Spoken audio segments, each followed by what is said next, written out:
नमस्कार प्यारे साथियों, आप सभी का बहुत बहुत स्वागत है हमारे चैनल पर। हम आपके सामने फिर से हाजिर हैं उत्तर प्रदेश की मोस्ट इम्पॉर्टेंट जीके को लेकर।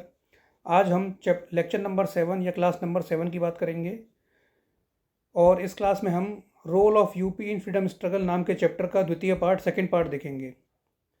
ये जीके आपके उत्तर प्रदेश के जितने भी एग्ज़ाम्स लाइनअप में लगे हुए हैं, जैसे उत्तर प्रदेश का आर का एग्ज़ाम, उत्तर प्रदेश का पुलिस कांस्टेबल का री एग्ज़ाम, तो और साथ में उत्तर प्रदेश पैट का एग्ज़ाम, जितने भी एग्ज़ाम लाइनअप में हैं उन सब में ये जीके बहुत बहुत बहुत ज़्यादा उपयोगी साबित आपके लिए होगी। तो अगर आप हमारे चैनल पर नए हैं तो फ़ौरन इसे सब्सक्राइब करें, साथ में बेल आइकन दबाकर ऑल पर प्रेस कर दें। और अगर आप हमारे साथ पहले से जुड़े हुए हैं तो हमारे सेशंस का मज़ा लें, हमारे सेशंस को एंजॉय करें और अपनी तैयारी को आगे बढ़ाएं। चलिए आगे बढ़ते हैं, देखते हैं आज का सेशन, शुरू करते हैं इसको। Question number 1, who was the founder of famous Banaras Hindu university? प्रसिद्ध बनारस हिंदू विश्वविद्यालय के संस्थापक कौन थे? ऑप्शंस हैं मोतीलाल नेहरू, पंडित मदन मोहन मालवीय, जवाहरलाल नेहरू, राम मनोहर लोहिया। इसका सही उत्तर होगा ऑप्शन बी, पंडित मदन मोहन मालवीय। चलिए देखिए, यहाँ पे हमारा क्वेश्चन और आंसर दोनों समाप्त हो गए हैं, लेकिन फिर भी हम क्या करेंगे, हम इस चीज़ को डीप में पढ़ेंगे और भी नॉलेज हासिल करेंगे, जिससे कि अगर हमसे एग्ज़ाम में कोई भी प्रश्न पूछ लिया जाए इस टॉपिक से रिलेटेड तो हम उसका जवाब दे पाएँ। चलिए देखते हैं। तो बनारस हिंदू विश्वविद्यालय क्या है? बनारस हिंदू विश्वविद्यालय एक सार्वजनिक केंद्रीय विश्वविद्यालय है। दूसरी चीज़, it is located in Varanasi, Uttar Pradesh. Next, Pandit Madan Mohan Malviya ने एनी बसंत के सहयोग से विश्वविद्यालय की स्थापना की थी। यह एशिया का सबसे बड़ा आवासीय विश्वविद्यालय है, यानी कि it is the largest residential university in Asia. Next, BHU को 6 संस्थानों, 14 संकायों यानी कि स्ट्रीम्स और 140 विभागों में विभाजित किया गया है।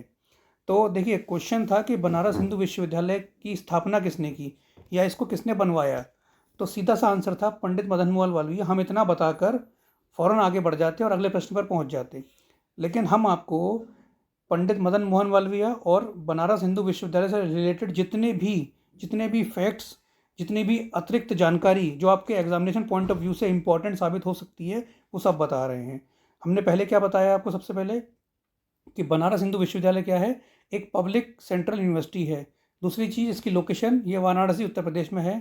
तीसरा, इसको मदन मोहन मालवीय ने एनी बसंत के सहयोग से बनवाया था। चौथा, यह एशिया की सबसे बड़ी रेजिडेंशियल यूनिवर्सिटी है। पांचवा, बीएचयू को 6 संस्थानों, 14 फैकल्टीज़ और 140 डिपार्टमेंट्स में डिवाइड किया गया है। तो क्वेश्चन एक, आंसर एक, लेकिन फैक्ट्स एक से ज़्यादा, जो कि आपके एग्जामिनेशन पॉइंट ऑफ व्यू के लिए बहुत ज़्यादा हेल्पफुल होंगे। अगला प्रश्न देखते हैं। Who was conferred with the title Mahamana by Mahatma Gandhi? Mahatma Gandhi ने किसे महामना की उपाधि से सम्मानित किया था? महात्मा गांधी ने किसे महामना की उपाधि से सम्मानित किया था? ऑप्शंस हैं पंडित मदन मोहन मालवीय, पंडित जवाहरलाल नेहरू, लाल बहादुर शास्त्री, राम प्रसाद बिस्मिल। सही उत्तर होगा ऑप्शन ए, पंडित मदन मोहन मालवीय। चलिए जानते हैं इसके बारे में। पंडित मदन मोहन मालवीय का जन्म 25 दिसंबर 1861 में हुआ था। वह बनारस हिंदू विश्वविद्यालय के संस्थापक थे। नेक्स्ट, ये जो यूनिवर्सिटी है बनारस हिंदू विश्वविद्यालय, ये एशिया की सबसे बड़ी रेजिडेंशियल यूनिवर्सिटी है और पंडित मदन मोहन मालवीय जी को जो महामना की उपाधि है वो महात्मा गांधी जी ने दी थी। और जो मदन मोहन मालवीय जी थे उन्होंने भारतीयों में आधुनिक शिक्षा को बढ़ावा देने के लिए काफ़ी ज़्यादा प्रयास किए थे। तो प्रश्न का उत्तर क्या है, मदन मोहन मालवीय। हमने अतिरिक्त जानकारी में क्या देखा कि उनका जन्म 25 दिसंबर 1861 को हुआ। वह बनारस हिंदू विश्वविद्यालय के संस्थापक थे और इनको जो महामना की उपाधि है वो महात्मा गांधी ने दी थी। और साथ में ही made great efforts to promote modern education among Indians. अगला प्रश्न देखते हैं।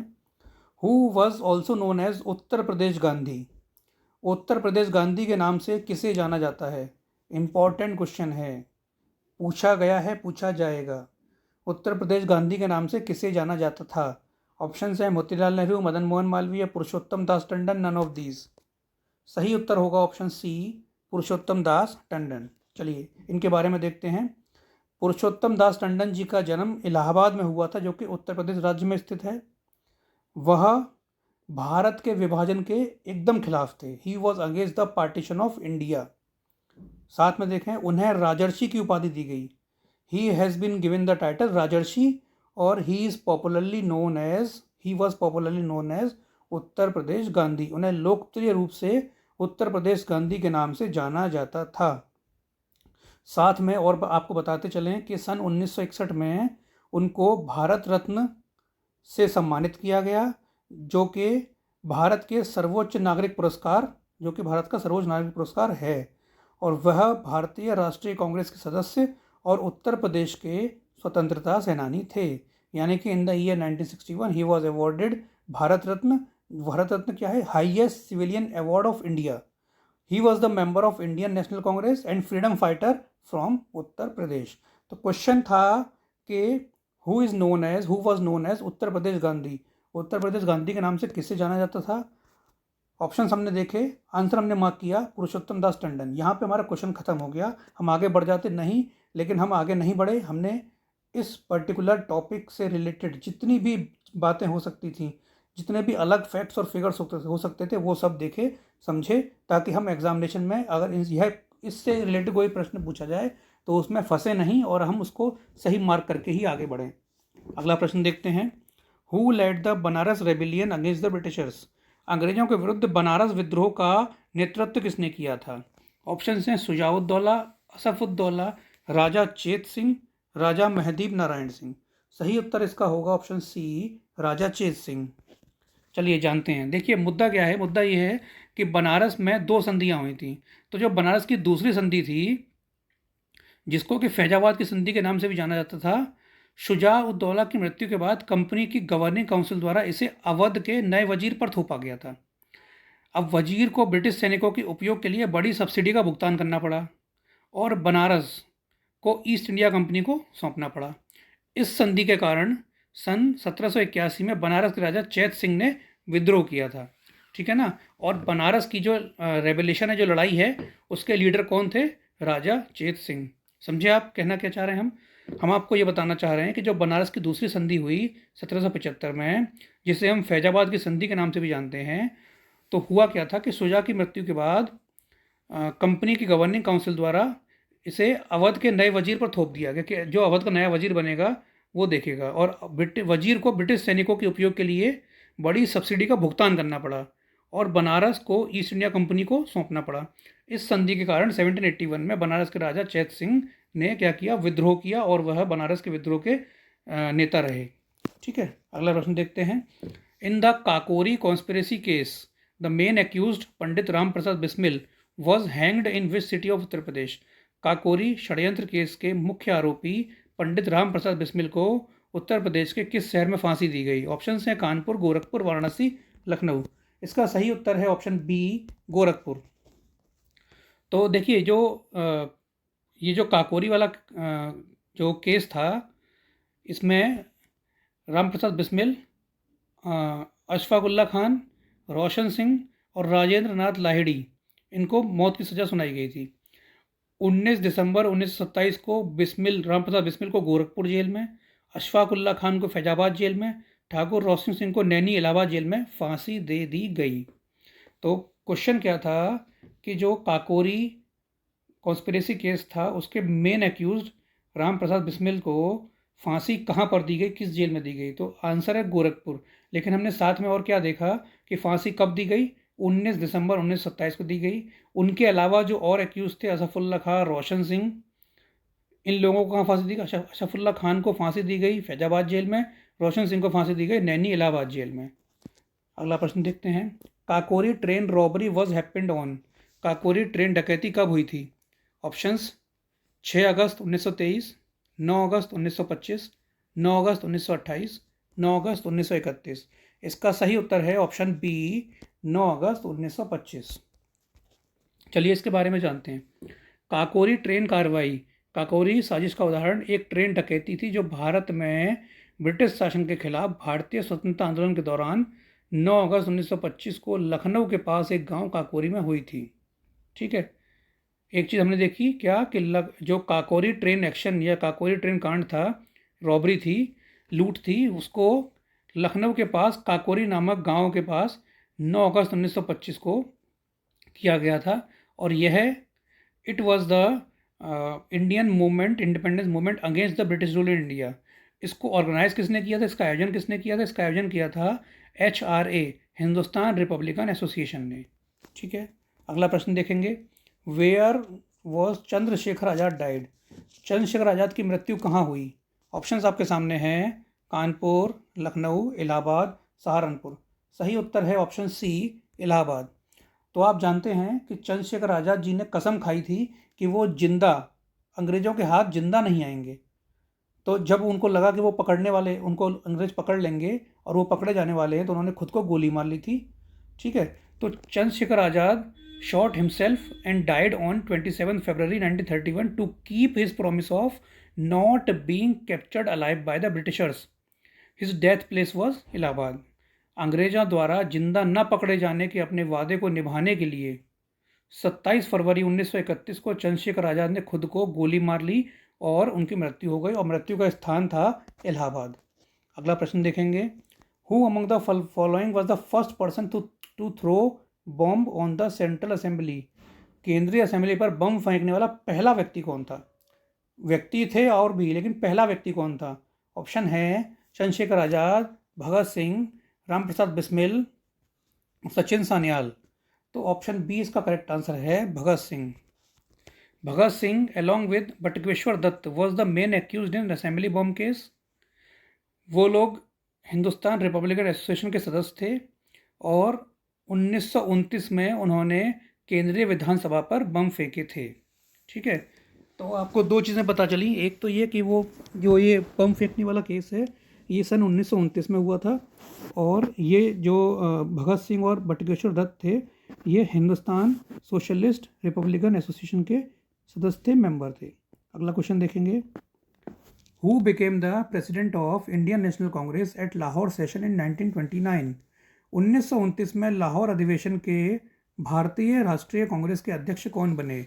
ऑप्शंस आपके सामने हैं, पंडित जवाहरलाल नेहरू, लाल बहादुर शास्त्री, पंडित Madan Mohan Malviya, Indira Gandhi.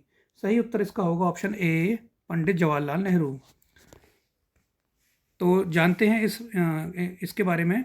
Jawaharlal Nehru became the president of the Indian national Congress at Lahore session in 1929। अब उन्होंने क्या किया? उन्होंने भारत को एक स्वतंत्र देश बनाने के लिए बहुत प्रयास किए। वह स्वतंत्र भारत के पहले प्रधानमंत्री भी बने, और for the modernisation of India यानी कि भारत के आधुनिकरण के लिए वह राष्ट्रीय एकता, समाजवाद, गुट निरपेक्षता और वैज्ञानिक सोच के विकास में विश्वास रखते थे। यानी कि he put in great efforts to India and independent country. He also became the first Prime Minister of India, independent India. For the modernization of India, he believed in national unity, socialism, non-alignment and development of scientific temper. ठीक है, तो प्रश्न था आपसे, who became the president of Indian national Congress at Lahore session 1929? Answer है पंडित जवाहरलाल नेहरू। लेकिन जवाहरलाल नेहरू से related और भी चीज़ें हमने यहाँ पर जानी। जैसे क्या जाना कि जो वह स्वतंत्र भारत के पहले प्रधानमंत्री थे और उन्होंने बहुत प्रयास लगाए भारत को इंडिपेंडेंट बनाने के लिए, और साथ में भारत को आधुनिक बनाने के लिए, आधुनिकरण के लिए उन्होंने राष्ट्रीय एकता, समाजवाद, गुट निरपेक्षता और वैज्ञानिक सोच के विकास में विश्वास रखा। अगला क्वेश्चन देखते हैं। Who was the founder of Hindustan Republican association? Hindustan Republican association के संस्थापक कौन थे? ऑप्शन आपके सामने हैं, चंद्रशेखर आज़ाद, भगत सिंह, राम मनोहर लोहिया, रामप्रसाद बिस्मिल। सही उत्तर है ऑप्शन डी, रामप्रसाद बिस्मिल।